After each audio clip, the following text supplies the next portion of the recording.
Hello guys, andito na tayo man sa Agribaron. Ito na yung development plans nila, yung long-term update goals. Textile Factory guys, ito yung bago. Tapos, dito naman Agribaron Mall, Agribaron Casino.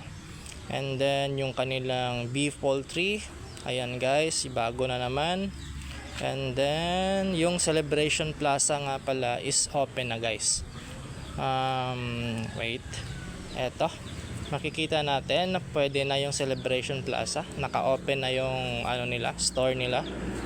Ayun, sa Textile Factory may requirements siya bago ka makabili niyan. 30 lands, 6 chicken, 10 woods. Celebration Plaza, yun na, open na yung 4K, pwede na siya ma 4Ks. So ayun, same sa bee farm guys, may requirement siya bago mo maano yun. So yan yung Celebration Plaza. Yung sa Celebration Plaza, pwede mo yung i-purchase anytime. Wala siyang requirements except lang sa bee farm at textile factory. Need mo 30 lands, 6 chicken, at saka yung sa textile yung woods.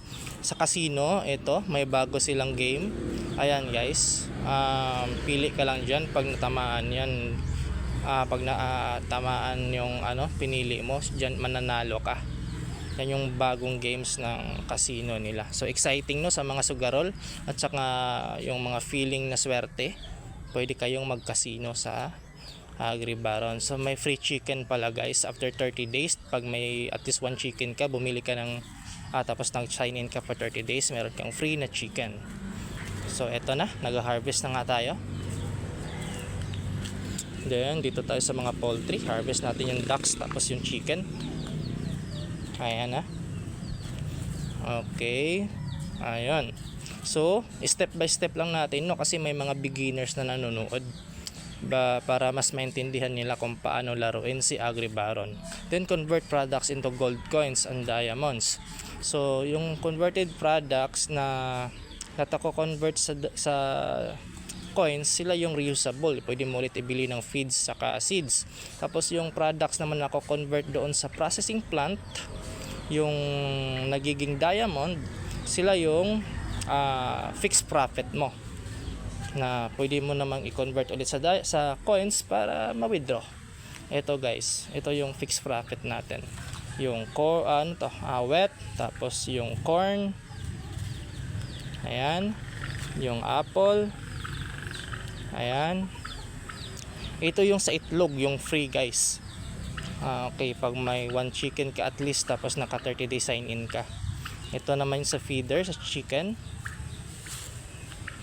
Ito yung sa feeder ducks, sa duck naman to. Yung itlog kanina chicken din yon, pero yun yung free na chicken sa daily sign in. Now let's farm. So ito guys, farm ulit tayo. Bili tayo ng apple tapos corn, tapos natin, itanim natin kasi every land pwede ka makapagtanim ng at least 2 uri ng seeds. Ayan, sa level 2 land yung pwede mong itanim is yung corn at apple. Ayan, tatanim na tayo. Tapos sa pala guys dyan sa wet free lang yan makukuha natin sa redemption, daily sign in, or sa tasking. Okay. Yan na guys. Okay guys. So wait lang muna natin na matanim natin lahat ng wet. Yan. Yan. Last one.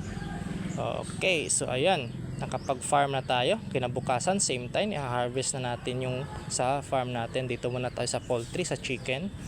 Bili lang tayo ng feed. 6 na feed. Kasi 6 yung chicken. Ayun, tapos yan na, click lang natin. Then dito sa ducks, 2 ducks lang natin, kaya bili muna tayo ng 2 feed.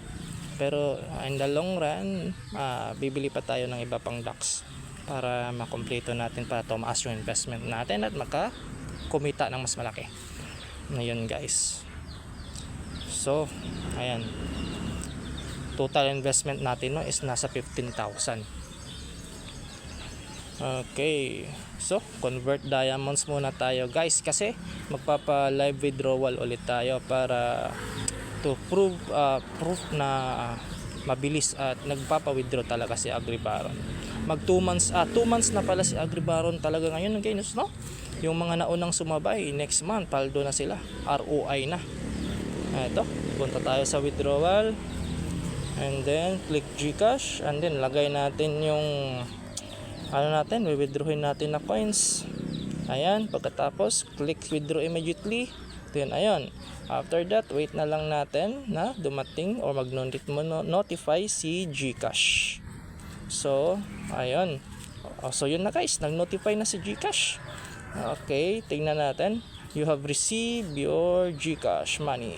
Ayan na guys, nakikita nyo, nag-notify niya. Tapos i-check natin sa ating GCash account to pumasok talaga yung pera. So ayan guys, nakikita nyo naman na pumasok agad yung pera and nasa transaction na natin. Okay, ayan, mabilis